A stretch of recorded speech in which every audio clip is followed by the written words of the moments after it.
Hello, hello, hello. Welcome back to another video, audiophiles and music lovers, on the VP Concepts YouTube channel. As you can see, the audio system is fired back up and has been warming up now for 2-3 weeks and back to thermal consistency, and she sounds great. I did miss her for the week that I went on the cruise, but we are back, and I am back to do another video for this month, and the month is September. August went by really quick. The cruise was amazing. I caught some whales, some sharks, some dolphins out there on camera. It was a beautiful cruise to Alaska. It was in the 80s, or, believe it or not, it was like 85 degrees out there. It was one of the warmest months they've had in August out there. So I expect a little bit more colder weather, but at times out on the deck, it did get cold, and it was just, man, it's gorgeous. Matter of fact, here's a picture of the glacier, Doss Glacier. I'm going to go ahead and show you guys that right now. Here we go.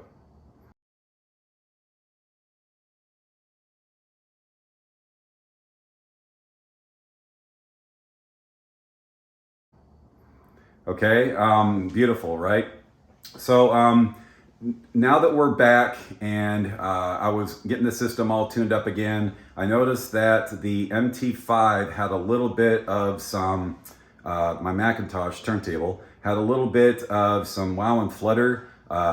It could have been the album, but at any rate, I was realizing that the belt on that thing was, since I think I've had it since 2016, it was time for a new belt change. So what I decided to do with you guys is bring you along for the tune-up, and also to cover this player a little bit. The MT5's been around for many years now, tried, true, and tested. It was a collaboration with Clear Audio in Germany. And, a lot back then, a lot of people didn't understand collaborations. Now the audio companies do it all the time. Like the, what is it? Mark Levinson, I think, had a collaboration with their turntable. There's a lot of different companies sharing technologies now in the audio industry, or the auto industry. It's done all the time. So now it's not that big of a deal to have a collaboration between audio companies, but back then people didn't understand it when it came out. But Clear Audio worked with McIntosh on this. The frame is from Clear Audio. The platter, the acrylic platter. The arm is actually a Gelco arm. That's Clear Audio. And what McIntosh did is they built the casework. The stainless steel framing. Reinforced it, made it stronger, and also I believe they worked with the motor and upgraded some things internally to where they had something that represented the quality of their brand, and it has been an amazing turntable. It sounds absolutely beautiful. So what we're going to do is we're going to do a tune-up together on this, because anything I do on this system I'd love to share with you guys, and so we're going to do that today. So the first thing we're going to do is remove the puck that I leave on there when I'm not using it. This is not an actual record anymore. I've been using this as a platter mat cover for years, just to keep the dust off, because I don't like dust covers. And I'm gonna grab my glasses here real quick. So here, I briefly show this a couple times in my videos, but not really too much. But this is a ring mat, the Real Ale ring mat that I got, and by itself, I actually used this on my old Thorns TD145, but it didn't sound good by itself. It was just too analytical. And then I actually got the Herbie's audio mat, and that was too dulled down.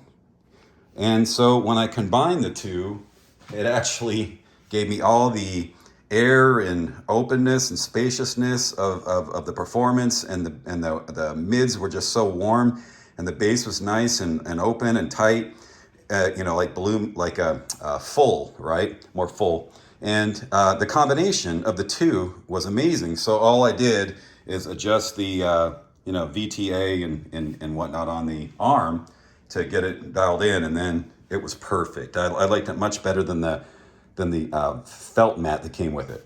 Okay, so as you can see here, I've removed the puck, removed the two platter mats, and that leaves the bare acrylic here, the platter. So what we're going to do here is I'm going to see if I can lift this off. Probably not. I'm probably gonna cut real quick and just lift this thing up for you guys so you can see it with the belt and the motor underneath. Okay, so we're gonna lift it up off of here real quick. And as you can see, the actual motor is exposed. There she is. And there is the belt. So what we do is we remove the belt from around here, around the motor. It just comes right off. Okay. So now what we do is, since this is exposed completely, we're going to dust this off and use some Plexus, and I'm going to show you guys how I do that. Okay, so here's the Plexus. I've been using this for years on anything that has any kind of plexiglass or plastic on it. It's phenomenal. You can get it off of eBay or, you know, like motorcycle shops, because it cleans like visors on motorcycles, stuff like that too. So it's called Plexus. And what we're going to do here is I'll probably end up obviously wiping this down after I put everything back together again, but I've wet my cloth, and we're going to go ahead now and wipe it down. And it's really excellent for the plexiglass.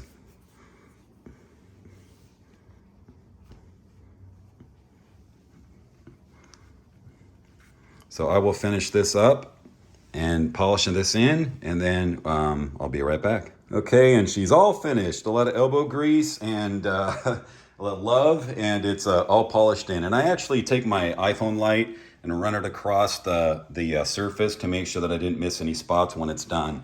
And also, I like to dust it, and I probably normally would have done this first before I polished it, but I do have a special brush that I got just to make sure that while everything's apart, I can get any dust off of it. Just brush it off, hit anything around the motor, you know, just make sure that she's perfect. And a little breath on there, right? But so that's done, all right? And so the surface is clean, the dust is off of it, and it's ready to receive the new belt, okay? So what we have here is we actually have a mechanism that is on a magnet. And that's just so impressive to me about this piece, is that it's magnetized. And so it has a ceramic bearing, and then a magnetized a device where it floats, so it never touches the surface. And as you can see with this ceramic, we need to go ahead and clean it. So I'm going to wipe this down with a rag and get the old grease off of it. And then we're going to re-grease it and put it back on so it's ready for the new belt. Okay, so we got that all wiped off and cleaned up. Nice clean bearing, and we are ready for the new oil. And I just use a synthetic oil. See if you can read that. Okay, and then I do this about once a year. So even though the belt lasts for years, the oil does not. So I just go ahead and put a drop on here, a couple drops. Get it to come out here on each side. There we go. And that should give it enough. You don't need a lot. So make sure we get it to where it's going to run down the sides and lubricate it. A couple drops. That was two drops total. Okay, and then it's ready to go back on. And now that the surface and the bearing are clean, we actually need to wipe down the piece that the belt goes on and that the bearing goes into. We're going to go ahead and wipe this down as well. And I'm going to use a foam Q-tip, not a cotton, to get in there and clean that out so that any residue is not left as well. And this actually comes out. This actually pops up and out of here, so I can clean that. So we'll take care of that as well.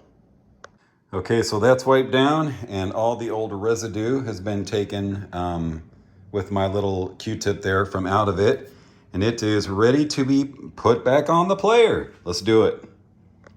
So we're going to line this up gently, and it is going to set down on there. Now, see that how it floats, the magnetism? It's really cool how it bounces.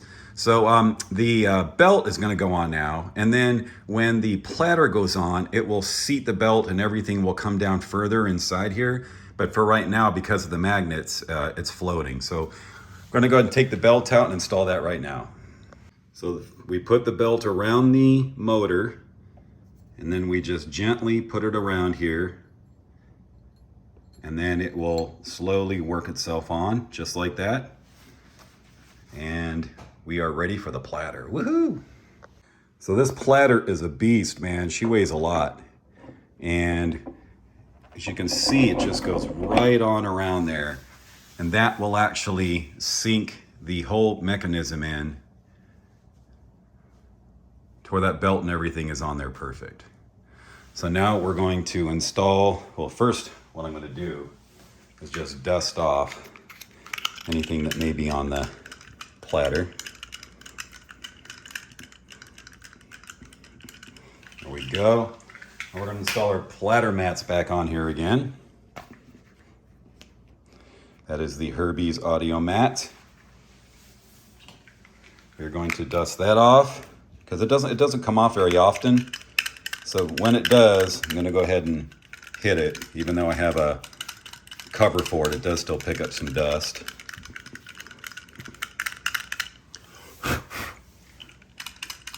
Okay. And then we have the Herbie's audio mat, which is going to go on over that. Again, the combination of the two sounds freaking amazing.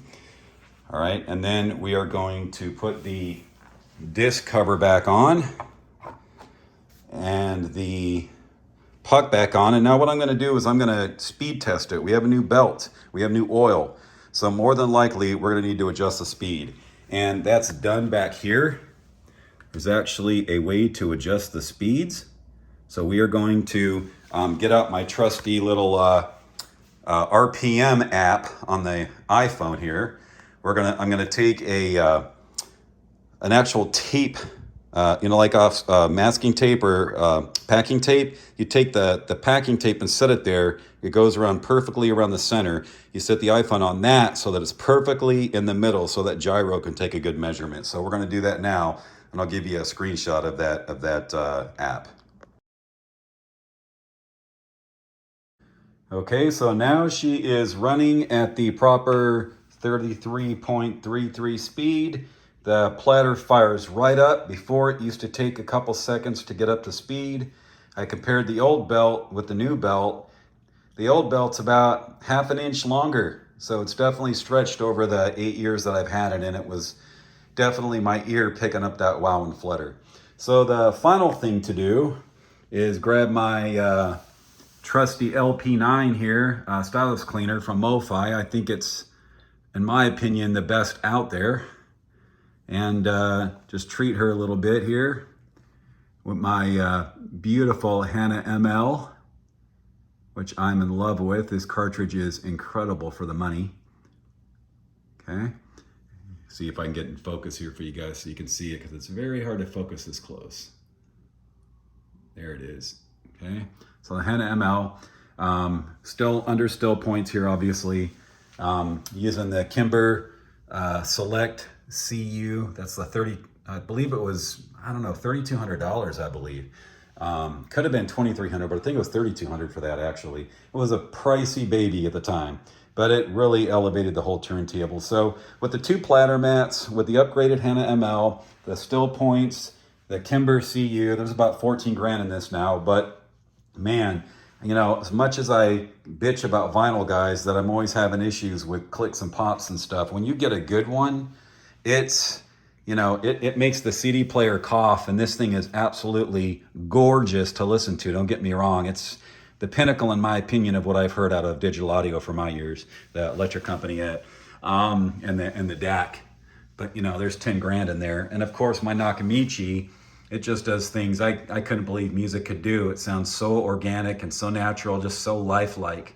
But again, when you combine those two pieces with this, when the album is correct, you get that SPL in the room, that soundstage and air, that, you know, and that liveliness. It's like combining those two together. So when it's right, but again, finding a vinyl anymore that's pressed correctly is like finding a needle in a haystack.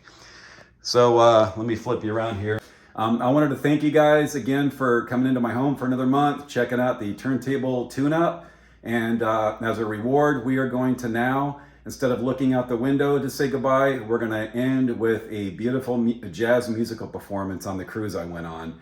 I got point of view. They let me get in there and look at the instruments and really make a nice video for you guys, because I told them that was the intention, to share it with you this month, and they said go for it. So they let me have access to close-up filming. So I hope you guys enjoy it. And until next month, thank you guys so much. Enjoy the performance. Bye-bye.